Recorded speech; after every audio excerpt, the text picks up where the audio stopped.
What's up, guys? Welcome back to my channel. Yes, back because by now you guys should be subscribed. Like, you guys already know the deal. My analytics are showing me that you guys are still showing up, so why aren't you subscribed? But anyway, I am Aria Renee for those who do not know, and today's video is going to be a little gift guide for my witches. Now, I will say after this video, I do have one more gift guide coming out, and that's just going to be for my spiritual people that aren't necessarily a witch, but they just are on a spiritual journey or whatever they're doing over there. So make sure you guys subscribe and hit that notification bell to stay tuned for that. So when getting a gift for your witch, you kind of want to ask yourself a couple of questions. If you don't know, you can probably ask the witch itself.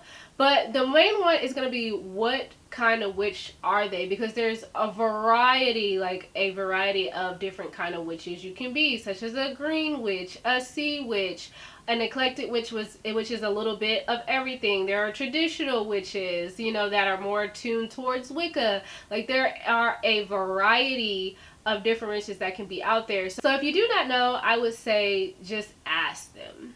So one of the most important things that you're going to have to do on a journey like this is do your research. So I recommend just simply books.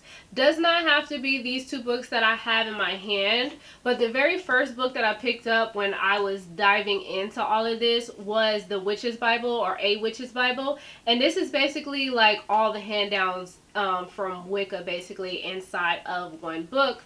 Of course, they can go online and do their research too, but this is the book I personally picked up when I got into it, and it has a bunch of information in it as well. Here I have a spell book for new witches. Now, of course, with everything, you want to make sure your witch knows what they're doing in their research, and at least that they are protected, so they're not bringing any negative energies or anything like that into the house. Most of these spells are easy to use, and you can find things that you need for the spells around your house. Moving on to something else that I picked up for myself, which was tarot cards. So my first tarot deck, I wasn't even really looking for tarot decks, and I was in Five Below. I know, but I was in Five Below, and I found the last book. Usually when I go to Five Below, it's always the last book when I pick it up.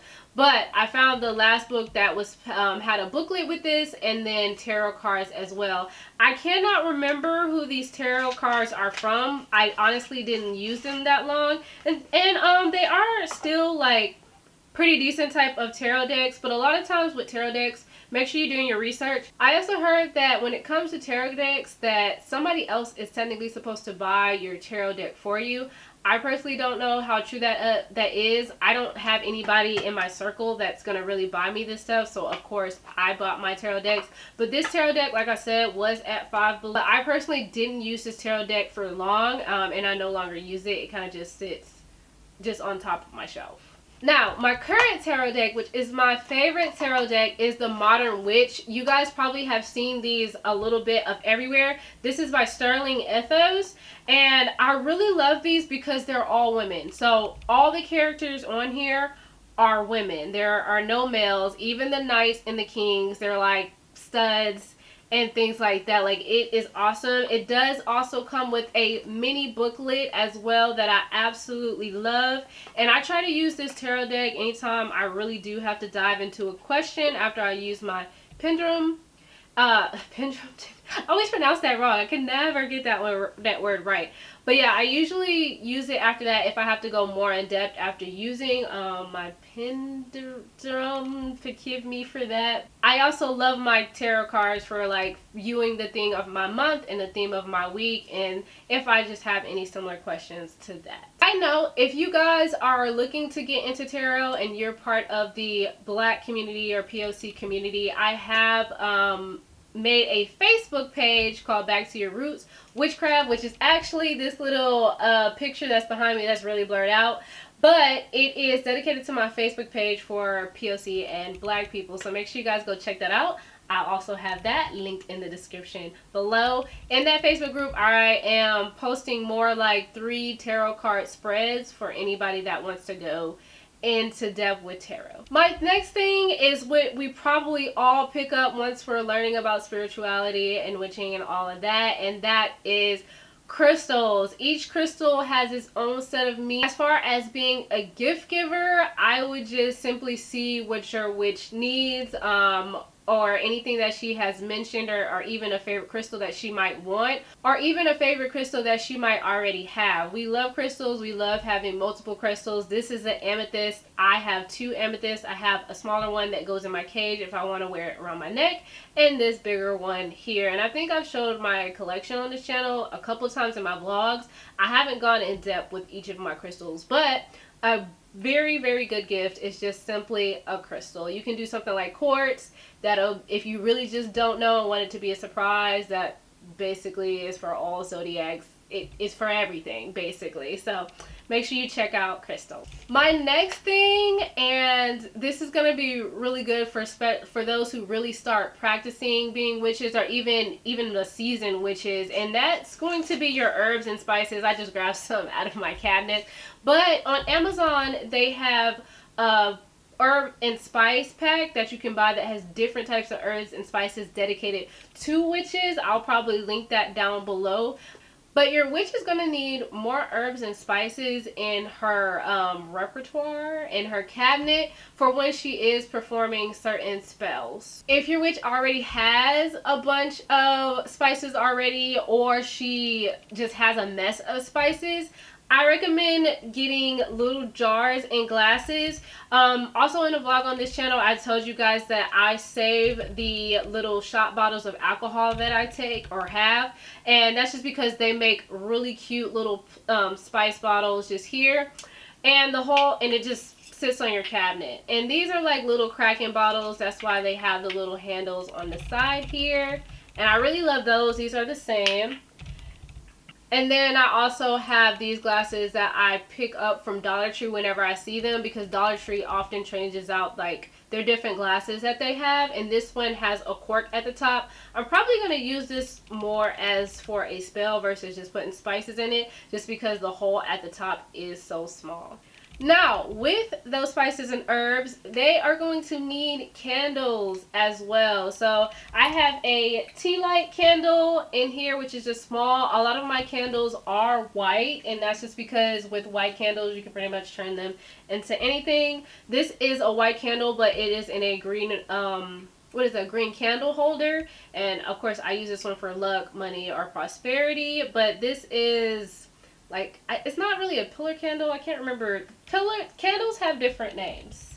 And then I, of course, do have my actual pillar candle. And if you guys go into Dollar Tree, if you guys are shopping on a budget, they do have candles that are sometimes wrapped in the white Jesus paper that you can use and just take off the paper. I have 2 white candles right now that's on my altar. I just simply took off the wrapper, cleansed them, and made them into my own candle. Something that I found really, really useful is my mini heat protecting cauldron. It's kind of almost made out of their cast iron, like when you get a cast iron skillet. So I guess it is cast iron.